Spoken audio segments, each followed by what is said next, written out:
Hai guys, ketemu lagi sama aku Rizka Dila. Hari ini ada berita terbaru yaitu Moises Caicedo mencatatkan statistik buruk yang membuat Chelsea takluk atas West Ham United. Sementara Mikel Arteta merasa optimis bisa membawa Arsenal tampil lebih baik di musim ini. Simak lengkapnya di catatan harian berikut ini. Kita awali berita hari ini dari hasil pertandingan Premier League. Ada Aston Villa yang meraih kemenangan telak setelah membantai Everton dengan skor 4-0. Hasil berbeda diraih oleh Chelsea yang justru dikalahkan oleh West Ham dengan skor meyakinkan 3-1. Aston Villa sukses meraih kemenangan di pekan kedua Premier League menghadapi Everton. Bermain di Villa Park Stadium, pasukan Unai Emery menang dengan 4 gol tanpa balas. Di babak pertama, skuad The Villa unggul melalui John McGinn dan Douglas Luiz di menit ke-18 dan 24. Kemudian disusul oleh Leon Bailey dan John Duran di menit ke-51 dan 75. Hasil ini membuat Emiliano Martinez dan kawan-kawan meraih kemenangan perdana di Liga Inggris. Kini mereka bercokol di posisi ke-10 klasemen sementara dengan torehan 3 poin.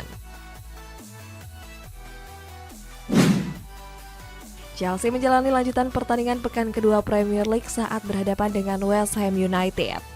Pasukan Mauricio Pochettino harus menelan kekalahan dengan skor 3-1. Sejak menit awal, skuad The Hammers langsung mengambil inisiasi serangan. Terbukti baru 6 menit laga berjalan, Nayef Aguerd sukses menyelesaikan gol hasil sepakan pojok James Ward-Prowse. Tertinggal 1 gol membuat skuad The Blues lebih mendominasi jalannya laga. Pada menit ke-27 mereka berhasil menyamakan kedudukan lewat kaki Carney Chukwuemeka. Pemain 19 tahun ini berhasil mengelabui para pemain bertahan sebelum melesakan tendangan melalui kaki kanan. Menjelang babak pertama berakhir, Chelsea mendapatkan keuntungan.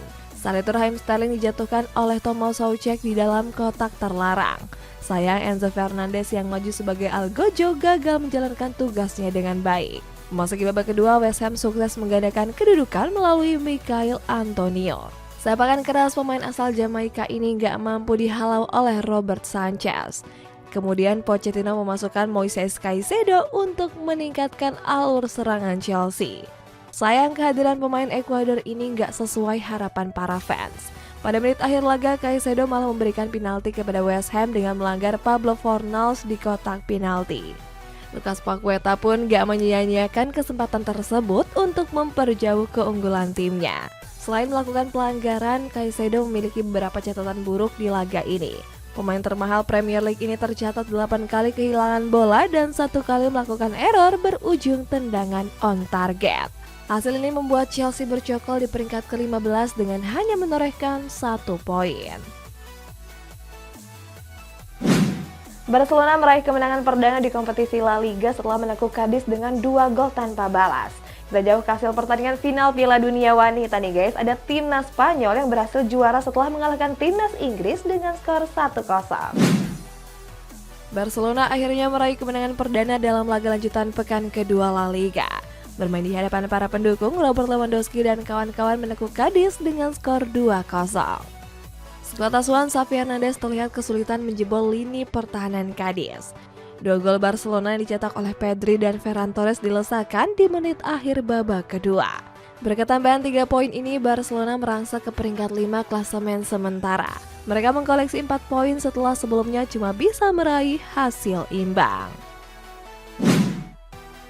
AS Roma menjalani pertandingan perdana Serie A dengan hasil kurang maksimal. Dalam laga tersebut, skuad Serigala Ibu Kota ditahan imbang Salernitana dengan skor 2-2. Skuad asuhan Jose Mourinho sempat unggul di menit ke-17 melalui Andrea Belotti.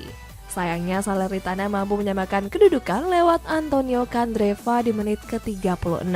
Lalu di babak kedua, Salernitana berbalik unggul lewat gol kedua yang dicetak oleh Candreva. Beruntung Belotti berhasil menyamakan AS Roma dari kekalahan setelah mencetak gol di menit ke-82. Juventus sukses mengawali pekan perdana Serie A dengan kemenangan atas Udinese. Skuad Bianconeri menang meyakinkan dengan 3 gol tanpa balas. Ketiga gol Juventus dilesakan oleh Federico Chiesa dan penalti Dusan Vlahovic pada menit ketiga. Lalu disusul oleh gol Adrien Rabiot pada menit akhir babak pertama. Dengan kemenangan ini, skuad Sinyonya Tua bercokol di posisi kedua dengan raihan 3 poin. Timnas Spanyol wanita menjalani pertandingan final Piala Dunia paling menegangkan. Pasalnya mereka harus berhadapan dengan timnas Inggris yang sebelumnya tampil perkasa. Benar saja keduanya bermain sengit dengan banyaknya peluang yang diciptakan. Namun Spanyol berhasil memecah kebuntuan setelah mencetak gol lewat Olga Carmona di menit ke-29.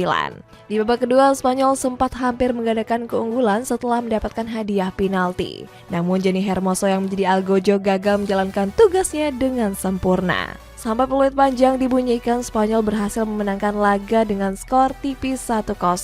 Hasil ini sudah bisa mengantarkan mereka mengangkat gelar juara Piala Dunia.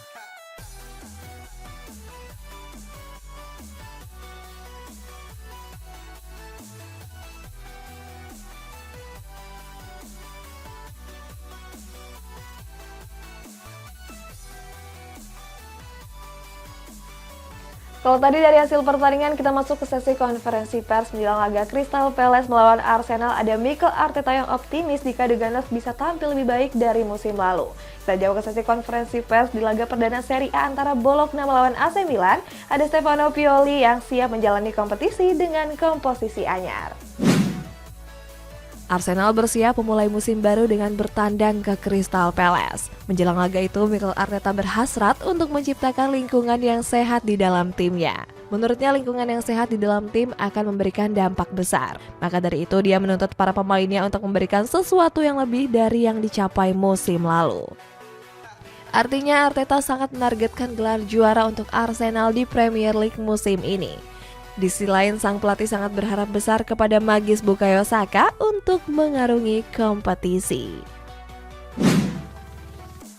Stefano Pioli mengaku senang dengan transfer yang dilakukan AC Milan pada musim panas ini. Pelatih asal Italia ini optimis Rossoneri bisa lebih baik dari musim sebelumnya. Tim saat ini berubah hampir 50% dari musim-musim sebelumnya. Sang pelatih berharap para pemain baru bisa memberikan dampak yang bagus kepada skuad. Sementara itu, Pioli bilang kalau semua rekrutan anyar bisa dimainkan kecuali Yunus Musa. Pemain asal Amerika Serikat ini harus absen karena terkena skorsing. Kita masuk ke kabar rumor nih guys, ada Folarin Balogun yang dirumorkan akan membelot ke Tottenham Hotspur. Sedangkan Manchester City mengincar Dani Olmo untuk menggantikan Kevin De Bruyne. Masa depan Folarin Balogun bersama Arsenal kini tengah ramai diperbincangkan. Menurut kabar, penyerang muda Amerika Serikat itu diminati oleh raksasa kota London yakni Tottenham Hotspur. Balogun digadang bakal menjadi pengganti Harry Kane yang kini telah resmi berseragam Bayern Munchen. Peluang Daily White menggait Balogun juga terbuka sangat lebar. Sebab mantan striker Stade Reims ini berencana angkat koper dari Emirates Stadium. Tottenham pun membandrol Balogun dengan kisaran harga 50 juta pound sterling atau 973 miliar rupiah.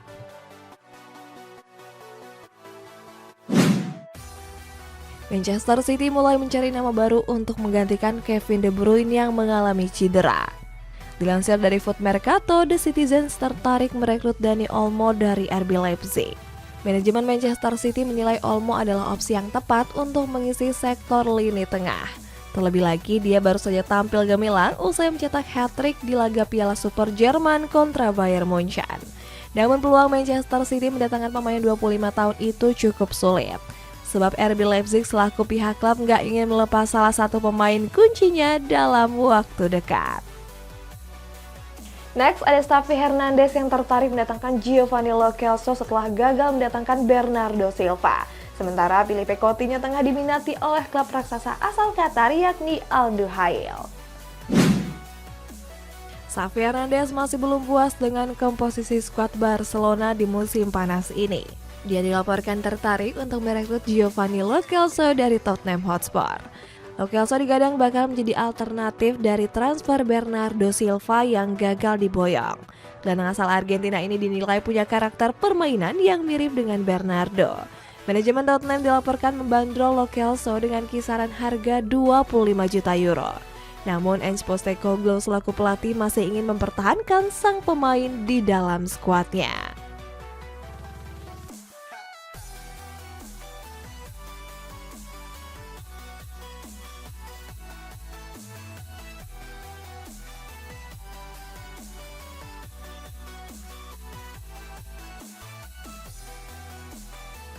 Jurnalis Fabrizio Romano mengabarkan Philippe Coutinho tengah diincar oleh beberapa klub besar dari negara Qatar.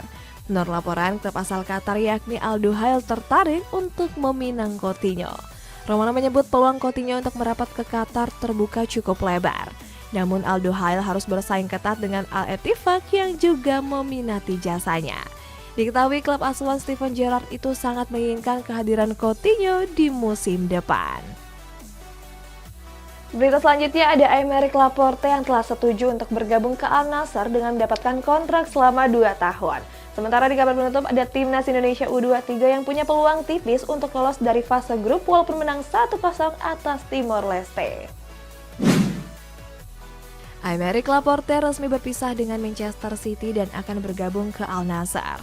Kabar terbaru disampaikan langsung oleh jurnalis Santi Aona melalui sosial media pribadinya.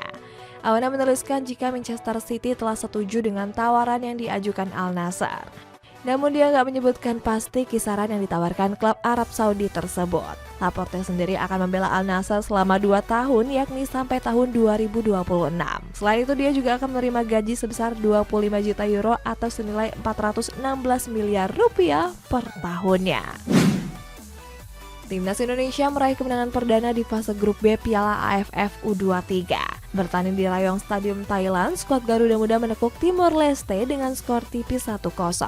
Satu-satunya gol Timnas Indonesia dilesakan melalui Ramadan Sananta di masa injury time babak pertama. Lalu masuk ke babak kedua, skuad Garuda Muda sebenarnya memiliki banyak peluang emas. Sayangnya mereka gagal mengkonversikan peluang tersebut menjadi gol. Berkat tambahan 3 poin ini, Timnas Indonesia merangsek ke peringkat 2 klasemen sementara. Skuad asuhan Sintayong butuh keajaiban untuk bisa lolos dari fase grup ini. Mereka bisa menjadi runner-up terbaik seandainya tim peringkat kedua di grup A dan C nggak lebih baik dari Timnas. Elkan Bagot telah memainkan debutnya bersama Ipswich Town di ajang Carabao Cup tanggal 8 Agustus lalu. Sang pelatih memainkannya selama 90 menit di laga menghadapi Bristol Rovers. Meskipun tampil tangguh, hal itu nggak mencuri hati sang pelatih Kieran McKenna. Pelatih Irlandia Utara ini justru memuji 3 bek tengah yang dimiliki oleh Ipswich Town, mulai dari Luke Wolfenden, Cameron Burgess, dan George Edmondson. McKenna justru nggak memuji Bagot dan menyebut bakal menaruh sang pemain sebagai pelapis kedua. Guys, kita masuk ke baca komentar. Ini dari Zakaria Pramana. Brighton ngeri musim ini. Ya nih guys, kira-kira menurut kalian Brighton bisa nggak menjaga performa konsistennya musim ini? Komen di bawah ya. Sampai jumpa.